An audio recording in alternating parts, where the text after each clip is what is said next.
Allah Subhanahu wa taala menjanjikan demikian. Oleh sebab itu baginda Rasulullah, kana Rasulullah sallallahu alaihi wa alihi wasallam yajtahidu fi Ramadan ma la yajtahidu fi ghairihi wa yajtahidu fi ashr al-awakhir ma la yajtahidu fi ghairihi. Gal Nabi itu bermujahadah di bulan Ramadan lebih daripada mujahadahnya di luar bulan Ramadan. Walaupun luar bulan Ramadan dah full waktunya, tapi bulan Ramadan lebih. Bila masuk 10 terakhir, lebih daripada 20 hari pertama. So di sini kita diajak oleh Allah Subhanahu wa taala, oleh Rasulullah dalam khutbahnya untuk kita mempersiapkan planning di bulan Ramadan untuk kita lakukan.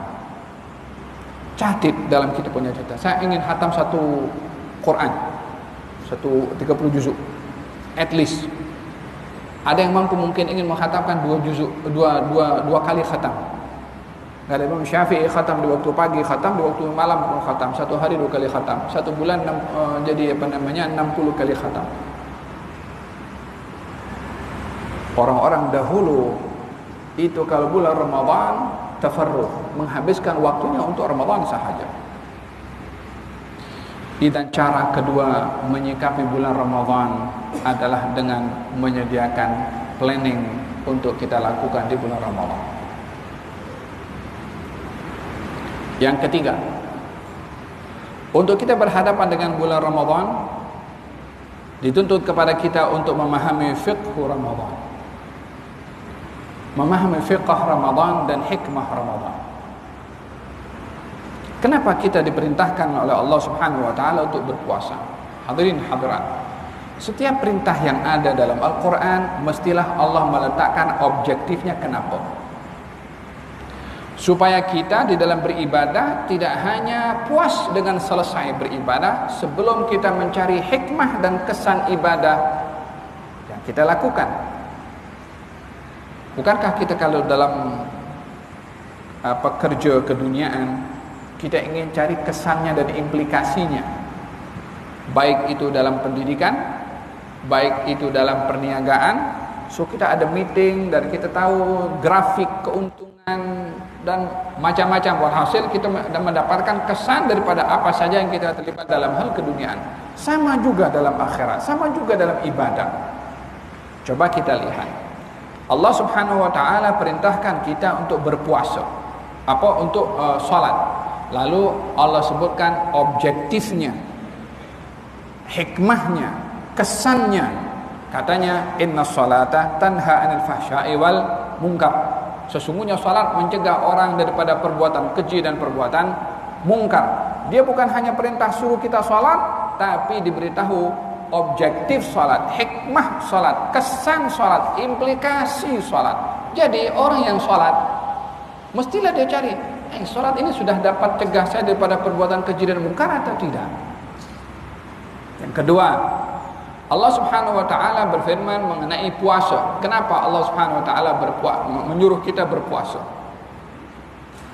Ya ayyuhalladzina amanu kutiba alaikumusiyam kama kutiba alal ladzina min qablikum la'allakum tattaqun. La'allakum tattaqunnya itu objektif pada puasa yang diperintahkan oleh Allah, sehingga orang berpuasa hendaklah menilai dan menimbang serta mengukur kualiti ketakwaan itu makin bertambah atau tidak, makin kuat atau tidak. Di dalam kita mengeluarkan zakat diperintahkan oleh Allah Subhanahu wa taala, khudh min amwalihim shadaqatan tutahhiruhum wa tuzakkihim biha. Ambillah harta zakat, khudh min shadaqatan tutahhiruhum, dapat mensucikan mereka dan membersihkan mereka. Jadi objektif daripada zakat mensucikan dan membersihkan. Mensucikan harta daripada bercampur dengan orang lain, daripada hak orang lain, membersihkan hati daripada sifat kedekut dan kecintaan melampau kepada harta, membersihkan hati daripada keras untuk tidak punya belas kasihan kepada orang-orang yang susah.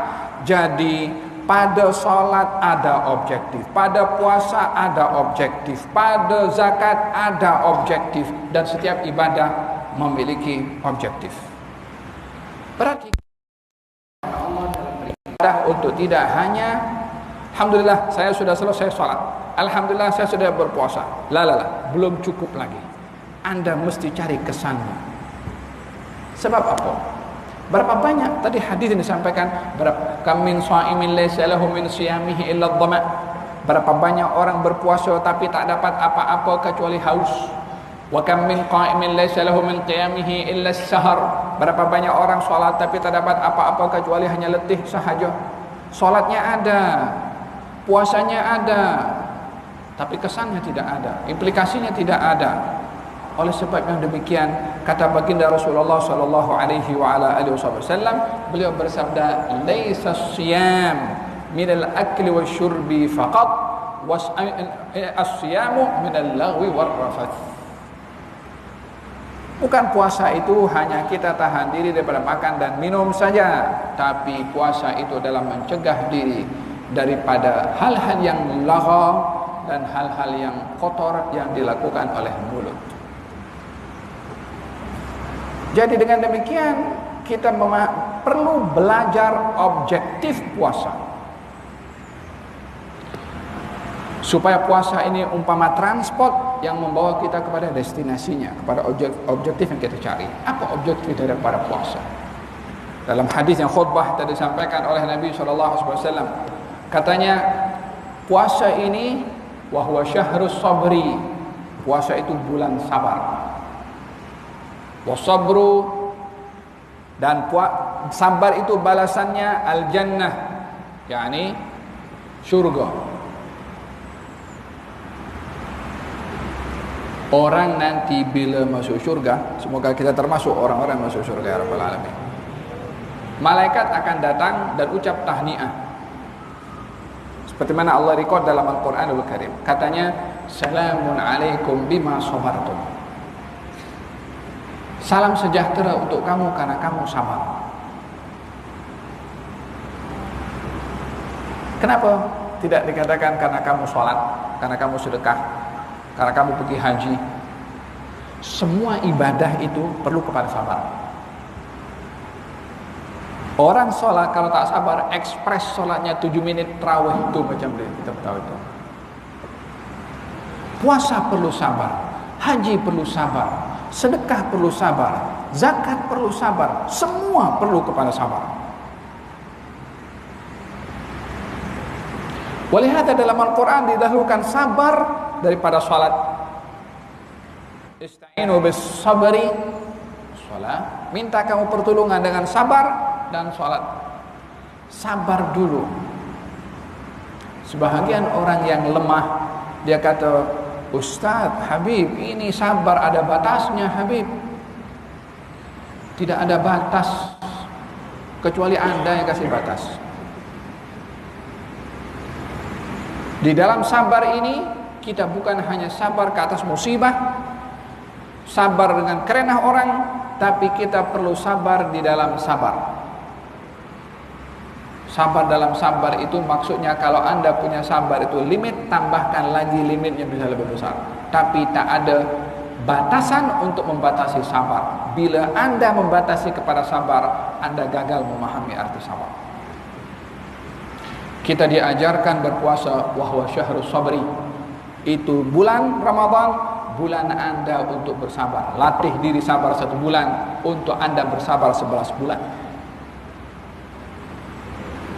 Walihada dalam hadis Nabi Muhammad SAW, katanya beliau bersabda,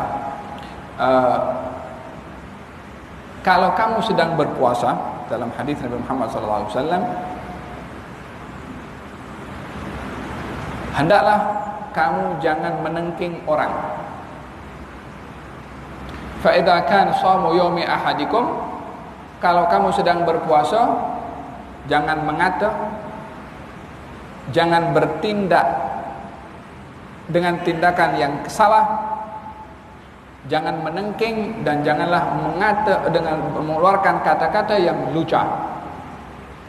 Fa in syatamahu aw ahadun aw qatalahu falyaqul inni sha'im. Kalau kamu diajak gaduh oleh orang lain sementara kamu sedang berpuasa, bagi tahu kepada dia, saya sedang berpuasa 2 kali. yakni mengucapkannya saya berpuasa 2 kali. Kenapa 2 kali? Sekali pertama untuk mengingatkan diri sendiri. Kali kedua mengingatkan kepada orang yang dia menguji kita punya emosi dan kesabaran, supaya kita tidak kalah dengan diri sendiri dan dia tidak rugi dengan menjadi sebab kalau perbuatannya itu merugikan kepada orang lain. As-shaumu junnah, puasa itu perisai, benteng yang melindungi orang berpuasa. Daripada apa benteng itu? Daripada emosi, daripada mulut, daripada tangan, daripada kaki, dan daripada anggota badan yang 7 ini. Walihada dalam hadis Nabi Muhammad SAW katanya, man lam yada' qawla zur wal amalu bihi falaysa lillahi hajah fi an yada'a ta'amahu wa syarabah. So, barang puasa, kata baginda Rasulullah SAW, barang siapa orang yang tidak mampu menjaga mulutnya dan anggota badannya daripada melakukan perkara yang keliru saat dia berpuasa, Allah tak perlu kepada dia walaupun meninggalkan makan dan minum. Coba perhatikan pada hadis ini ya. Nabi tidak mengatakan Allah tak perlu kepada puasanya. Tak dinamakan puasa pun. Allah tak perlu kepada dia walaupun dia tidak makan dan minum. Seakan-akan tidak berpuasa, hanya tinggalkan makan dan minum saja. Karena puasa bukan hanya sekedar meninggalkan makan dan minum, tapi meninggalkan anggota tubuh badan daripada melakukan perkara-perkara yang dilarang. Dengan demikian, puasa itu hikmahnya adalah mendidik kepada hati dan jiwa untuk lebih bersabar dan juga mengawal kepada emosi dan menjadikan sifat-sifat kesabaran menjadi sejati dan sebati dengan diri sendiri, dan seterusnya selepas bulan Ramadan menjaga sifat tersebut. Dahulu ada orang, dia sudah berpuasa selama 20 tahun, puasa Isnin dan Khamis di satu kampung. Tak ada orang yang tahu di kampung ini kalau dia sudah berpuasa 20 tahun dari Isnin dan Khamis, kecuali dia seorang. Syaitan datang ingin kacau. Macam mana nak kacau orang ini supaya dia ni hilang pahala 20 tahun? Syaitan menyerupai seseorang. Kita dalam hadis pun ada syaitan boleh menyerupai seseorang. Dalam Sahih Bukhari yang curi gandum yang dijaga oleh Sayyidina Abu Hurairah. Falhasil, dia datang ke rumah orang ini. Katanya, Syekh, saya ini orang asing dan saya sehari ini sedang berpuasa, mohon dijamu, dihidangkan makanan. Oh, syaitan mengaku berpuasa. Dan dekat-dekat dengan waktu, masih lama lagi waktu maghrib, katanya, ya Syekh, tolong sediakan makanan, saya ini lapar sekarang. Katanya, ya sebentar, waktu maghrib masih lama lagi, 5 menit. Ya Syekh, kamu tak hormat dengan tetamu.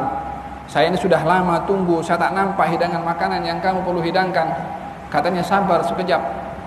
5 menit kemudian, ya Syekh, awak ni memang teruk sangat, tuan rumah yang memang tak hormat dengan tetamu. Falhasil, ini syaitan kacau, ingin usik emosinya Syekh ini. Katanya, ya Syekh, saya ini hari ini berpuasa, tahu di kampung ni tak ada orang berpuasa seperti saya. Syekh dah geram. Ya fulan, saya puasa Isnin dan Khamis 20 tahun tak pernah bising masa nak buka, seperti mana engkau hanya puasa sekali hari ini dah bising. Syaitan bangun, tinggalkan. Dia dah dapat tujuannya. Apa tujuannya? Bikin emosi kepada Syekh tu.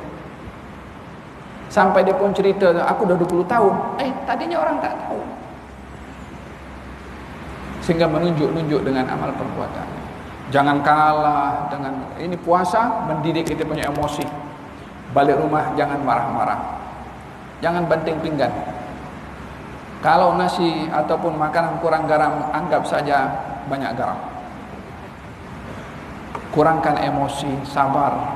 Innama yuwaffas sabirun ajrahum bighairi hisab. Yang terakhir adalah, sebelum saya tutup, hikmah daripada puasa Ramadan adalah husnul iltija ila Allah. yakni banyak kita kembali kepada Allah Subhanahu wa taala. Banyak kembali kepada Allah Subhanahu wa taala adalah dengan memperbanyak berdoa kepada Allah. Di antara doa orang-orang mustajab adalah doanya orang-orang yang sedang berpuasa. Dan di antara waktu-waktu yang digalakkan untuk berdoa adalah ketika berbuka puasa. Baginda Rasulullah sallallahu alaihi wasallam bersabda, sesungguhnya bagi orang yang berpuasa da'watun mustajabah, doa yang dikabulkan. Kata baginda Rasulullah, fastakthiru fihi arba' khisal. Perbanyaklah kamu di bulan puasa 4 perkara. Yang pertama, 4 perkara. Khaslatan turduna bihima rabbakum. 2 hal kalau kamu lakukan Allah ridha kepada kamu. Dan 2 hal yang kamu tak boleh lepas daripada salah satu dari keduanya. Adapun 2 hal yang menyebabkan Allah ridha kepada kamu adalah syahadah dan istighfar. Adapun 2 perkara lagi yang kamu tak boleh lepas daripada salah satu daripada keduanya adalah meminta syurga dan berlindung kepada Allah daripada api neraka. Oleh sebab itu, kenapa kita digalakkan setiap kali bulan Ramadan kita mengulang asyhadu an la ilaha illallah, astaghfirullah, nas'alukal jannata wa na'udzubika minan nar. 4 ini digalakkan untuk kita memperbanyak di bulan Ramadan. Inilah beberapa hikmah yang perlu kita ambil sebelum datangnya bulan Ramadan al-Mubarak. Dan yang pertama adalah kita mengungkapkan kedatangan Ramadan dengan gembira, dengan motif yang sebagaimana saya jelaskan. Yang kedua adalah mempunyai planning, apa yang akan kita lakukan di bulan Ramadan untuk kita bermujahadah semampu kita. Itu tidak mungkin kalau kita tidak punya timetable, schedule untuk kita bersungguh-sungguh berjanji, komitmen kepada schedule yang kita buat. Yang ketiga adalah fiqhu Ramadan. Kita kena belajar fiqh Ramadan. Bukan hanya puasa tinggalkan makan dan minum, tapi hikmah dalam kita berpuasa, kesan daripada ibadah yang kita lakukan, daripada menjaga lisan dan menjaga anggota tubuh badan, untuk tidak tergelincir kepada orang yang hanya meninggalkan makan dan minum tapi tidak ada apa-apa ganjaran dari Allah Subhanahu wa taala. Yang keempat adalah memperbanyak berdoa di bulan Ramadan. Apa saja yang kita ingin minta kepada Allah Subhanahu wa taala, khususnya melakukan salat tarawih dan qiyam dan juga witirnya serta tadarusnya, kesemua itu bahagian daripada langkah-langkah untuk menyambut kedatangan bulan Ramadan al-Mubarak. Al-Imam At-Tabrani ada meriwayatkan satu hadis, mungkin satu jadi pegangan kepada kita untuk kita jadikan amalan ketika bulan Ramadan tiba. Katanya baginda Rasulullah sallallahu alaihi wasallam bila tiba bulan Ramadan akan mengatakan, Allahumma adalla syahru Ramadan wa hadar. Ya Allah, Ramadan sudah datang. Fasallimhu li, serahkanlah Ramadan pada aku. Apa maksudnya serahkan Ramadan pada aku? Maksudnya adalah, ya Allah, di bulan Ramadan yang kau perintahkan untuk berpuasa dan beribadah, jadikanlah aku yang berpuasa dengan sempurna, beribadah dengan sempurna, untuk aku mendapatkan apa yang kau letak di bulan Ramadan daripada rahmat dan keberkatan. Itu maksud serahkan Ramadan pada aku. Kemudian katanya, wasallimni fihi, dan serahkanlah aku pada Ramadan. yakni serahkan Ramadan kepada Ramadan, sampaikan aku ke bulan Ramadan. Yani berapa orang ingin sampai ke bulan Ramadan, tak sampai, ajal mendahului. Semoga kita termasuk daripada orang yang diberikan panjang umur untuk sampai kepada bulan Ramadan. Kemudian watasallamhu minni, dan terimalah amal perbuatan aku di bulan Ramadan. Katanya, ya Allah, serahkan aku pada Ramadan, maksudnya biar aku boleh sempurna berpuasa dan qiyam. Serahkan Ramadan, serahkan aku pada Ramadan, panjangkan umur untuk sampai ke bulan Ramadan. Serahkan Ramadan pada aku, yakni supaya berpuasa dan beribadah secara sempurna. Dan tasallamhu minni, terimalah daripada aku segala amal perbuatan di bulan Ramadan. Allahumma rzuqni siyamahu wa qiyamah. Ya Allah, nugerahkan kepada aku untuk dapat berpuasa dan juga qiyam di bulan Ramadan. Sabran, dalam keadaan sabar. wahtisaban, dalam keadaan mengharapkan pahala daripada Engkau. Warzuqni fihi al-jidd wal ijtihad, anugerahkan kepada aku serius di bulan Ramadan, rajin beribadah di bulan Ramadan, wal quwwata wan nasyat, dan kuat serta semangat di bulan Ramadan. Wa a'idni fihi minas sa'amah, lindungi aku di bulan Ramadan daripada sifat bosan, wal fatrah, letih, wal kasal, malas, wan nu'as, mengantuk. Lindungi aku daripada semua itu. Wa wafiqni fihi li lailatul qadri, berikan taufik kepada aku untuk mendapatkan malam Lailatul Qadar, waj'alha khairan li min alfi syahr, dan jadikanlah malam Lailatul Qadar itu bagi aku lebih baik daripada 1000 bulan. Ini kita ingin akhiri majlis dengan kita berdoa seperti ini, yang boleh disimpan dekat kamera ini, nanti disebarkan untuk dapat kongsi bersama, untuk sama-sama kita berdoa supaya disampaikan oleh Allah ke bulan Ramadan. Allahumma adalla syahrul ramadana wa hadar fasallimhu lana wa sallimna fihi wa tasallamhu minna. Allahumma rzuqna siyamahu wa qiyamah sabran wa ihtisaban warzuqna fihi al-jidd wal ijtihad wal quwwata wan nasyat wa a'idni fihi minas sa'amati wal fatrati wal kasali wan nu'as wa wafiqni fihi li lailatul qadri waj'alha khairan li min alfi syahrin bi rahmatika ya arhamar rahimin. Allahumma jam'ana hadha jam'an marhuma wa tafarraqna min ba'di tafarruqan ma'suma wa la taj'alna wa la minna wa la hawalaina syaqiyan wa la mahruman ya arhamar rahimin. Ya Allah, kami berada di rumah-Mu dan menjadi tetamu kepada Engkau. Jika kami menjadi tetamu kepada orang dermawan, kami pasti akan mendapatkan pemberian yang banyak, karena sifat dermawannya tuan rumah yang menjadi yang melayan kepada kami.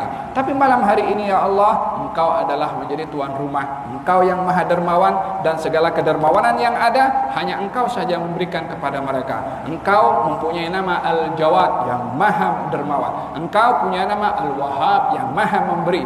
Engkau juga punya nama Al-Karim, yang maha pemurah dalam pemberiannya. Ya Wahhab, Ya Karim, Ya Mannan, Ya Jawad, Ya Mu'ti, berikan kepada kami pemberian yang terbaik yang Kau berikan kepada hamba-hamba-Mu yang saleh ya Rabbal Alamin. Pada malam hari ini ya Allah, kami menadahkan tangan kepada Engkau di bulan Sya'ban, yaitu pertengahan bulan Sya'ban yang tak lama lagi akan sampai ke bulan Ramadan. Ya Allah, janganlah Engkau ambil nyawa kami sebelum sampai bulan Ramadan.